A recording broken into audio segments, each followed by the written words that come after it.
It's the SKOR North Twin Show. Let's go, boys. We're almost to March spring training baseball. That's where the real meat and potatoes baseball stuff kicks in. So we'll hit you with a few things today. We'll hit you with a full update on the Twins TV and radio situation for the year in terms of like who's going to be with Corey Provis on TV, who's going to be with Chris Atterbury on the radio. Some interesting things, an interesting addition. But let's start with this one. Throw it to Dex to answer first here. Mm-hmm. So Brooks Lee actually got the first plate appearance in the first game against the Gophers like a week ago now, and he led off and he played shortstop yesterday in the spring training game. So they got Brooks mixing in. He's their number one prospect. He's one of the top prospects in baseball. Doesn't look likely that he's going to make the team out of spring training. But here's a question for you guys to start the show. What happens if and when Brooks Lee eventually makes his major league debut, whether it's surprisingly out of camp or whether it's at some point in like May? What does that look like? They've got a logjam in the infield. They got one of the highest paid infielders in the league at short. You got Royce Lewis might be in the mix for MVP if he stays healthy. Edward Julian is an on-base machine. And then you got Carlos Santana and Alex Kirilloff at first base. So how do we make room for Brooks Lee if and when it's time? And the likely scenario is injuries, right? Like Julian is out for an extensive period of time, or Kirilloff's out for an extended period of time. That's usually how this happens. So like when we always hypothesize, and this everyone's guilty of this in baseball, like how do you get your top prospect? How do you fit him into the thing? And usually what happens, obviously, is injuries. That's usually what happens there. But man, the logjam, let's say he forces the hand a little bit, and it's just like, well, he's ripping up the minors. Where do you put him? Like, do you end up trading someone because you just have to call up Brooks Lee, which the answer is no. Also, you wouldn't do that. But I think where he's going to really force them is he's a switch hitter, right? So he's bats from both the right and left side. And he was much better last year from the right side of the plate, a 200-plus OPS difference in the minor leagues from the right side of the plate versus the left side of the plate. He is also a notorious slow starter. So even when he got to call to St. Paul, it took him about 2-3 weeks to really get his bat going. Same thing in Double-A, and he mentioned that he's been like that his entire life, he said he's always consulting with his dad. His dad's always the one that's kind of been like a pseudo-hitting coach and coach for him in general. So when he does come up here, it's probably going to be because of an injury. But I will say on the topic of opening day, let's say he does make the roster opening day out of spring training, which would just be wild, is have a little bit of patience if it takes him 20 to 30 at-bats, maybe even more probably, to figure that out. If he starts his career with one hit in his first 4 or 5 games, don't freak out. Don't necessarily send him right back to the minors because he has always really been a slow starter. And you also aren't putting the pressure on him either to having to make the roster and having to make an impact right away. So just be patient, I think, is my kind of takeaway with your top prospect. So the Athletic actually has a fairly in-depth Brooks Lee story today that sort of paints the answer to your question, or at least tries to help it. And what they're going to do is they're going to use him quite a bit at second base in St. Paul. And so I think at the end of the day, reading between the lines of that story, I think here's what we're potentially looking at. Probably not on opening day 2024, but it could be at some point, certainly during the course of the season, is that Brooks Lee will replace Julian at second because being a shortstop, he's just going to be a better player there in the field. He's just going to be probably a superior second baseman to Julian, who I think is probably going to be improved, but he's never going to be great. That could push Julian to first base, which then makes Kirilloff a DH bench player, potentially some outfield time. Now, to what Declan said, I agree completely. People are going to get hurt. They always do. So like this resolves itself. But I think it sounds like the long-term goal is this: Royce Lewis at third, Correa at short, Brooks Lee at second, Julian at first, which makes Kirilloff either a DH, a sometimes outfielder, could play some first base, or at some point in time might become trade bait. But I buy into the fact that Julian's bat is very important, that Julian should play. But I also think if you could take a guy, like if you can have a former shortstop at second, a former shortstop at third, and Carlos Correa at short, I like those gloves. So, like, I think this is a great conundrum or problem potentially be facing by, let's say, June or July of the season if the development is such. And then long term, this is great because you've got a bunch of dudes who are in their mid to low 20s that you can bank on. And Carlos Correa, he's not even 30 years old yet, right? Or he's in his prime. In the short term, it would be a great champagne problem to have if Brooks Lee was just pounding on the door in April and May, and he's just lighting it up in AAA. And Carlos Santana is playing his ass off at age 38 or whatever he is now, 37, 38. And you have to just continue to tell Brooks we're going to keep you on the low burner down there. But you're right. Like whether it's Carlos Santana's age or Alex Kirilloff's wrist or something else, unfortunately, like they're probably not all going to be healthy and productive all at the same time. And you're going to need more than just the infielders that are starting for you at the beginning of the season. But yeah, Brooks Lee could really be, as much as Royce Lewis is a franchise changer, and we saw him down the stretch and the home runs he's hitting in the postseason, Brooks Lee could be a similar franchise changer. I mean, the upside of him is maybe one of the best middle infielders in baseball, a guy that can play shortstop and second base, and a guy that's under team control for 6 years once the clock starts too. So you can, if you've got Royce Lewis under team control for a few years, cheap, inexpensive. And by the way, he is open to a contract. I saw the Athletic reported that as well.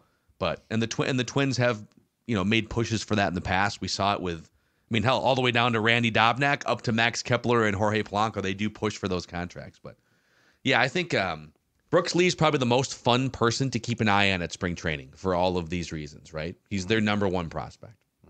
And this is where, and look, I lean more trade prospects to get capital at the deadline and go all in and buy.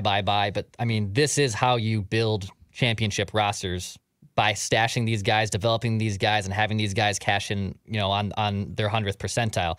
As much as we all, and baseball fans, hate what the Houston Astros did with trash banging gate, Alex Bregman, Carlos Correa, Jose Altuve, homegrown players that they were able to develop forever, and then they can make a splash and go acquire Garrett Cole. They can go get Justin Verlander. These type of blue chip guys that are hitting their ceiling, that part is a little bit rare. Like Royce Lewis and Brooks Lee hit their ceiling.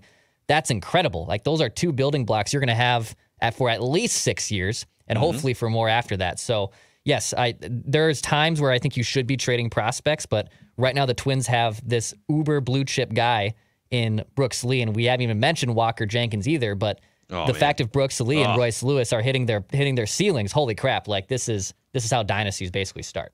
And wow! Whoa, dynasty! Whoa, Jenkins is their top ranked prospect too. Brooks Lee is second, which is super exciting.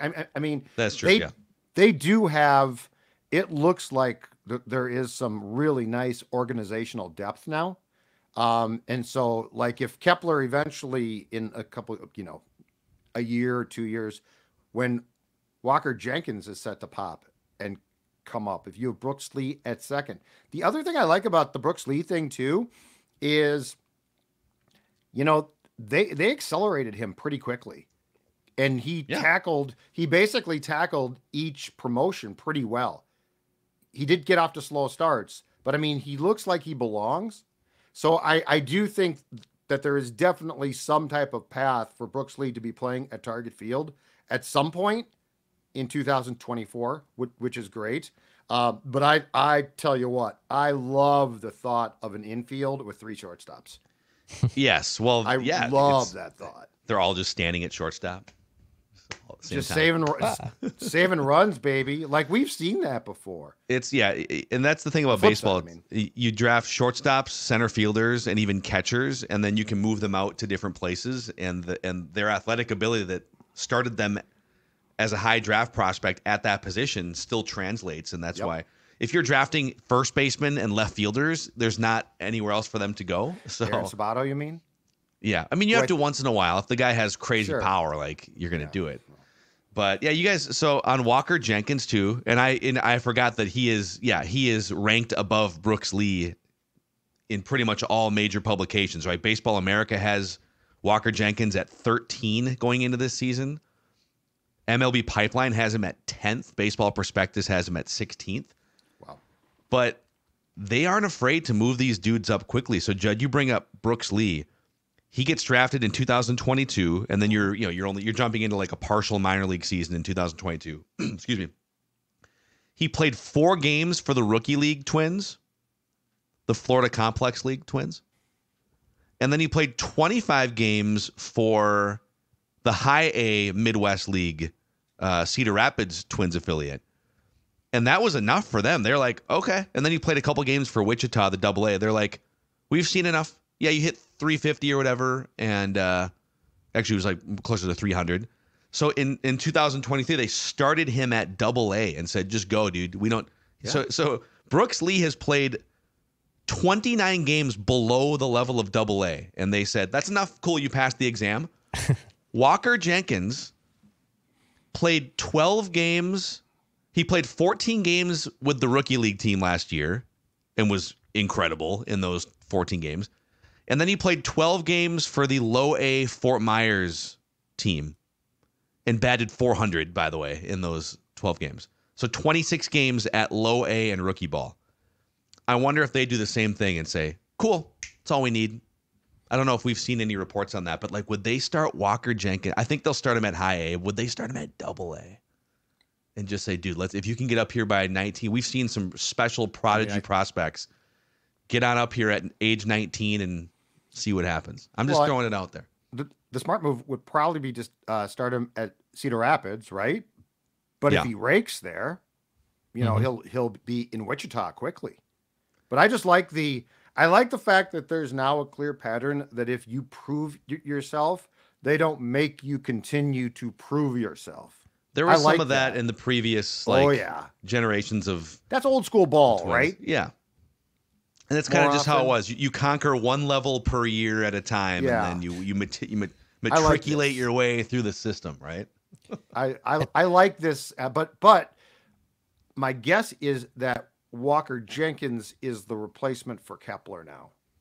Assuming Kepler sticks for a year, that the eventual replacement at some point... He'd be 20. Him.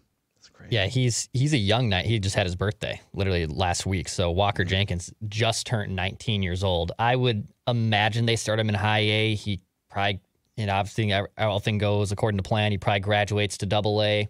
Maybe there's an ending cup of coffee with the Saints towards the end of the minor league season. Wow. But yeah, he's on if he shows he can rake, he's on a fast track, and he's bats left and has played center and right for the most part. So Judd's probably right. You're looking at a center fielder at his peak, and probably more likely maybe a right fielder if Byron Buxton is healthy.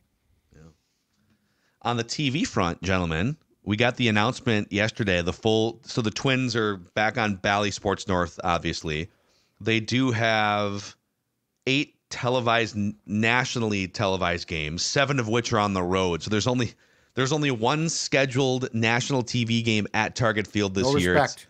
April 22nd against the White Sox on Fox Sports 1. So we got Fox Sports 1 4 different times, TBS ones, a couple Apple TV Plus exclusives, and then on the Fox Big Channel on July 13th at San Francisco. So that'll be fun. But here's what they're doing on radio and TV. So radio, Chris Atterbury steps in for Corey Provis, who stepped in for Dick Bramer, and he'll be in his first season. And we've all known Chris for God knows how many years. He's been the backup to Corey Provis, so he gets a great opportunity here. And with him, Dan Gladden is going to be the lead primary analyst, but they're going to mix in Paul Molitor and Glenn Perkins on the radio side on a regular basis. Love that. And Gladden, I think, is cutting substantially back. That I think he had missed about 20 to 25 games per. I think it's going to be more. A couple road trips where he would say, well, he never goes to Cleveland or Detroit, and I think he avoids Toronto, so he'll probably avoid more. But they actually mixed in the first games that they broadcast over the weekend. They mixed in Perk and Paul. Love it. And I'm going to tell you right now, Molitor is phenomenal. That guy, yeah, always good. He's a baseball savant. Like you talk about a guy that teaches you. It's funny too how the Twins you don't think of. the Twins fire people and they move on, and they just, this is probably a credit to Dave St. Peter and other people, but they just have a way of firing people and then they kind of just gravitate back. Gardy. Like Gardy, Terry Ryan at the Diamond Awards, There's a lot of love and there. Molly's back. You know, Molitor's been sitting in the Legends Club for years before and after he was the Twins It's incredible. manager. So, okay, on the TV front, Yep. so Corey Provis obviously coming in. And then he's going to be joined by a rotation of 6 analysts, all Twins alumni, including one new addition, a former Twin that we'll talk about here. So Justin Morneau is going to be the lead analyst. He's going to do the most amount of games. Roy Smalley, former friend of the show, Roy Smalley, used to be a regular on our old radio show. LaTroy Hawkins, Glenn Perkins, also a longtime friend of our radio show. Perk. Double An dipping. expanded role for Trevor Plouffe, and the addition of former Twins center fielder. And I'll tell you, this was one of my absolute favorite players to cover when I covered the Twins beat for a few years. Denard Span is joining the rotation of Twins alumni. So I like that one. He I don't know. He did some work on the Tampa Bay Rays pre and Yeah. post game for a while. Yep. I didn't hear him do it, but as far as like just a really good guy to talk to in the clubhouse, Denard Span was top 3 I've ever covered. Yeah, I watched a few. I think it's Bally Sports Sun, I think is what that is down in Tampa Bay. And I watched a few games last year with him on the pre and post, and he's really, really good. He did an awesome interview. Denard did this year with Xavier Scruggs, who kind of has his own little MLB. He's on MLB Network and stuff, but he also has his own little YouTube channel that he does, and he actually like interviews players. And I caught it probably last month, and Denard Span said, when he last played baseball, which was in 2018, and by the way, he hit 272, had an OPS of 113 when he left, and he still wanted to play, couldn't find a job because he, couldn't beat the shift, and shifts were just working completely against him. And that type of player, like, kind of went away, so he had to, like, enter this unknown territory when he still thought he had probably a couple more good years of baseball left in him. But he's pretty insightful, man. I'm excited to listen to him on the broadcasts, and honestly, Plouffe's been great. I watch a ton of Talking Baseball. I'd like to see more of that kind of Plouffe on the broadcasts, if that makes sense. I know there's parameters, but I'd like to see a little bit more of that. The parameters are ancient. I agree. Dude, it's change it up. I was watching I'm watching Wolves live last night or whatever after the game was over, or maybe it was the halftime, and it's Marnie and it's Kevin Lynch, and whoever's making all of these pre-post halftime analysts. This goes for ESPN, Bally's. Why are we all still wearing a suit and a tie and holding a pen with our notes? Like, it's sports. Have fun. What? Dish some takes. Make some jokes. Boy, I really thought, you ever watch like college basketball or college football on ESPN2 or something, and they'll throw to a panel like Big Ten Network. And it's that, who's the guy, Mike, what's his name, Mike Hall won the ESPN Wanna Be a Broadcaster 20 years ago. Yep. It's Mike Hall and like 3 former coaches or players. And they're all just sitting there in their suits and their highlighter pens. Boy, I really thought Minnesota's press worked well in the latter part of that first half. If they can keep up the pressure, they have a good shot to win the game. Oh, that's a great point. Yeah, the free throw disparity, that's like no one cares. Just have more fun. Anyways, just TNT. have fun. Have Go fun. to school. TNT, it's the greatest thing. Hockey, I know. basketball, phenomenal. No, you can't replicate having Barkley on every broadcast. I get that, but there's got to be more ways to have fun. No, but you can get dynamic people like Biz on their hockey coverage. Yeah. I mean, Bissonnette was a nothing player. He's unbelievable on TV. He's Play great. some games, and do some immaculate grids, like do something different. So the thing I am so excited about is I do think with Provis in charge of the booth as the point guard, we are going to see guys, first of all, be more loose. Second of all, be free to talk more about the game. And here's what I'm hoping. I'm hoping that we get a lot of 3-man booths because Provis is fantastic at distributing the ball to 2 guys and then a conversation. My big gripe with baseball is it's on TV. You don't need play-by-play. Okay? I don't need to know there's a fly ball to center field. If you're talking about something, just keep talking about it. Yeah. And I think one guy who's going to thrive from this change, LaTroy Hawkins. Because LaTroy isn't, to me, a homework guy. Like, he doesn't come into the booth with all these, here's what I've learned, blah, blah, blah. He's a reactive guy, right? but he played forever, and he's a smart dude, very smart. I think he's going to be marvelous because Corey will bring out what he wants to talk about, as opposed to I have to do play-by-play, so you be quiet right now. And if you can go like Plouffe, LaTroy, and Corey, I love it when you get a pitcher and a hitter to go back and forth. Yeah, the 3-man booths, I get some of its budget, right? Because they're paying a lot more for a 3-man booth. Just because they were bankrupt last year doesn't mean than 2-man. So they might actually, for that reason, it might just be Provis solo for 50 games. But I love the 3-man booth. I love the 3-man booth. I think it's just great because you learn so much. Yeah, and I think the Twins just Roy Smalley. I love Roy Smalley. I think Roy has great insights, and he was always a great guest on our show. They just have a really good stable of former players that were household names among Twins fans, and I mean the fact that like Trevor Plouffe is part of one of the biggest digital sports media platforms in sports at John Boy Media, and so I'm looking forward to the telecast. Corey Provis, well earned, and hopefully he takes this and runs with it for the next 15 or 20 years. But yeah, he's gonna be awesome. Any other final TV thoughts before I throw a Buxton thing at you in a random Twin? Yes, one quick one. Twins, why aren't you streaming your spring training games? The Atlanta Braves starting today are just going to put on a stream paired with a radio play-by-play their spring training games. Like, why can't I watch Byron Buxton? And it doesn't need to be a clean. It doesn't need to be to Phil's point. Can it just be one camera above or two? I don't care. But I mean, give me the opportunity. Just stream your games.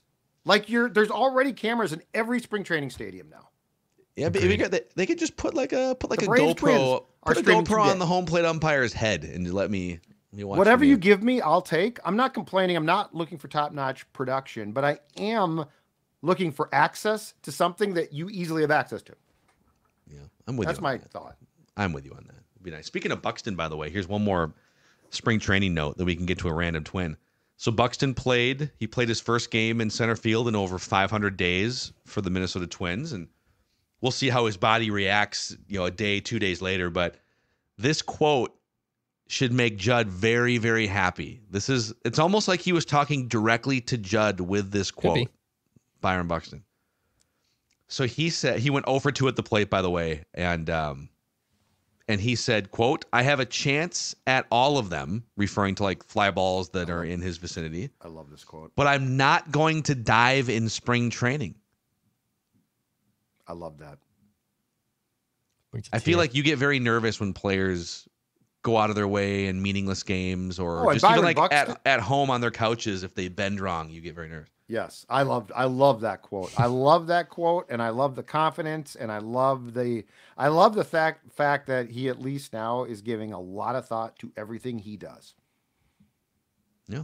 So yeah, I was a big fan of that. You know what? Track the fly ball. He thought he could have caught it, but I'm not going to dive. You know what? I would even say May 28th in Kansas City. Similar ball. Don't dive. See, I disagree on that because I think a big part of his value is tracking down those fly balls and being one of the best defensive center fielders. So like once the regular season hits, I'm not saying run full speed into walls, but like if you're going to be one of the top defensive center fielders, you have to turn those fringe plays into outs. Otherwise, I'd rather you just not be out there. And guess what? October 11th, go ahead and dive. October 11th? That's pretty deep, isn't it? That's second round. That is what I am saying. What date did they get eliminated last year? I want you to dive when the diving is good. March 28th. Put that on a t-shirt. Judge Zolgan, I want you to dive when the diving is good. Let the ball hit the wall. Hit the cutoff, man. Let's live to fight another out. Declan, are you pro or anti Buxton diving in regular season games? I am pro him diving in regular season games. His job is to catch the ball, so please do everything you can to catch the ball and not lay up a potential single or double because it's May 18th. I would not want him to do that. October 11th was the day they got eliminated last year. So well, I want you diving. Maybe if somebody was diving for a ball in the gap during that game, they wouldn't have lost. I want you diving. And you can't get to October 11th unless you're making the catches on May 10th. Oh, yeah. So. And what I really want to hear is pinch hitting for Byron Buxton, number 50, Willie Castro. Because that's what we'll hear on May 18th when he dove for a ball. So if it's up to Judd, the Twins would just stand stationary in the Oh, outfield, no, I'm not- get no, beat don't put words in my mouth. 14-2 because No. they aren't Carlos tracking. Correa No can doubles dive. defense. No doubles defense. Carlos Correa can dive. Brooks Lee at second can dive. Even Okay. Carlos Santana, he's old. We'll replace him. That's not a problem. It's time for the random twin of the week here, gentlemen, where today Declan and myself will do battle as Judd throws out clues. So we've done now 30 random twins of the week. Nice milestone for us. With Brian Busher last week, Joe Creedy, Darren Mastriani, Mike Pelfrey, and Orlando Hudson before him. Unbelievable win by you last week. Still in awe of that performance. That was pretty great. I think it was 3 questions in from Declan. I think I still have the clues written. I might was frame stupid. my handwritten notes about the clues from last It was week. stupid good. It was sick, as the kids like to say. Let's see. What were the clues? No, that's from the random Wolf of the Week. Oh, I That's thought that week might have 2. been from So David Blau. David Blau. Go listen to the Purple Daily one if No. you Don't want your no ears to bleed. No, don't listen to the end. Listen to everything else. Spoiler alert if you haven't yet. Sorry. Brian Busher was last week. Judd, you're going to throw out the clues this week. Declan has 11 wins. Judd has 10. I have 9. No Googling. You can control F if you need to see if a random twin has been thrown out in the past. So Tell me what. here we go. All right. Random twin of the week. Clue number 1. This random twin played for 4 big league teams. During the course of his career, he played for 4 big league teams. Okay. Big clue is the second clue. He was the number 1 overall pick in his draft. So in the baseball draft in which he then signed with the team, he was the number 1 overall pick in that draft. Oh boy. I will get to a clue later on about the fact he was drafted multiple times. But when he signed, when he made his commitment to go to the big leagues, he was the number 1 overall pick. Make sense? Yep. Okay. Okay. We've done one of those already. Okay. This random twin was part of not 1, but 2 championship teams in college baseball. As a collegiate baseball player, he was on 2 World Series champions. It's pretty good. He was good. He was a good player. Nice player. He made, during the course of his big league career, 1 All-Star appearance, and even started in that game. Voted in by the fans.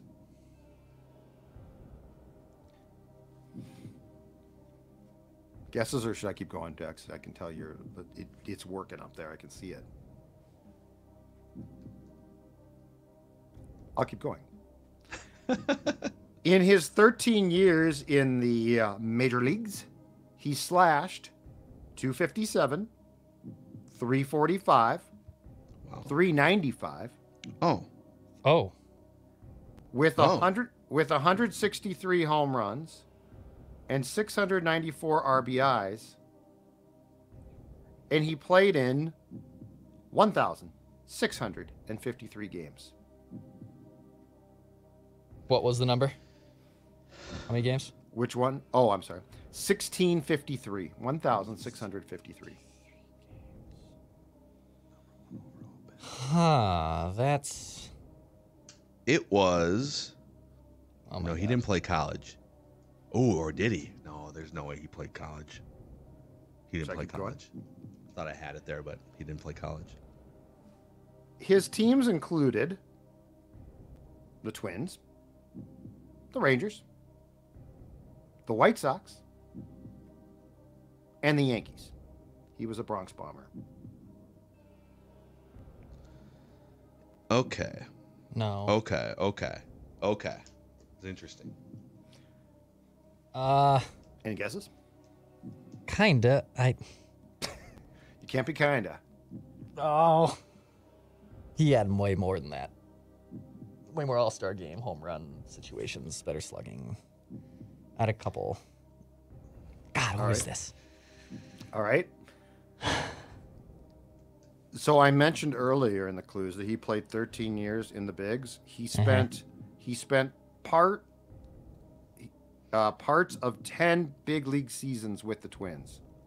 So he did. So there were years where he was not a Twin for the entire year. Mm-hmm. So not 10 full seasons, but he spent parts of 10 seasons as a Twin. So interesting. So they. Oh, no, it wouldn't be that. The number one overall pick thing is. Yeah. All right. He both arrived in Minnesota and left Minnesota in multiplayer trades. Yeah. So they acquired him. They acquired him, and then he left. And both times they were multiplayer trades. Both were impactful to the organization as well.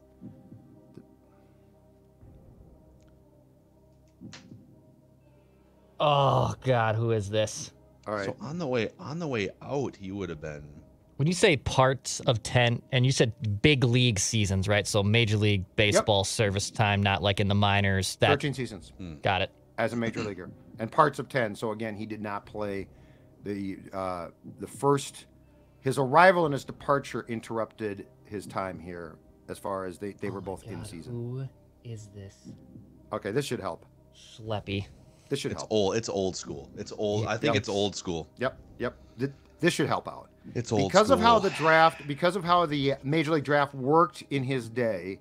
He was actually selected 4 times from 1970 to 73. The 5th time he was the top pick. Okay, I'll give you this. He was drafted by the Expos in the 35th round and did not sign. Holy crap. The next year, the Red Sox took him in the 4th round. He did not sign. Dang it. The next year, the Cardinals took him in the 2nd round. He did not sign. And before he was finally drafted and signed, the Red Sox took him again in the 5th round. So 70 to 73. And then Expos, Red Sox, Cardinals, Red Sox all drafted him. But because of how the draft worked back then. And so 74, he was the first overall pick. And so, yes, his last, yes. He was, 77, yep. Did this random twin win a World Series? Yes, he did. Do you want his positions? Or do you want to guess? Some old school fans yelling at their computers, speakers, phones right now. His positions included time at third base, first base, shortstop, second base, and DH. So, okay. He also, Everywhere. early in his career, in an oddity I did not know about, despite the fact I know a lot about this guy, found out this morning, he actually got into a game, for part of a game, very early in his big league career at catcher. But he was primarily, or he was, a guy that played third, first, short, second, and DH. I'm so bad with DH. Eventually, you're going to get one of you is going to get this. So but he's I'm just gonna keep 74. going. I will not blurt out the answer. So 74. You would could have been start like, doing the spelling if we have to. No. You guys are going to get this. So he would have been like 22. I'm This just trying next to talk clue out should loud help here. a lot. This next clue should help a lot. No, would have been more. His father also played in the big leagues. Roy Smalley. It's not Roy Smalley. Is it? Oh, That's correct. okay. Roy Smalley, Roy Smalley. He was the number 1 pick? Texas. I did not know that. I had no Out of idea. USC. USC won 2 World Series. 2 in the 70s. I think they beat the Gophers in Winfield in the second one, maybe. Roy Smalley, man. Roy Smalley. I didn't want to give the number 1 TV overall. Wow. I didn't. So he popped into my head like 5 clues ago, and I'm like, he wasn't the number 1 pick, was he? I forgot that you could be drafted back then. You could just be drafted. Amazing. So that he was traded away in the early 80s, then came back in like 84, 85. Yep. So he was traded.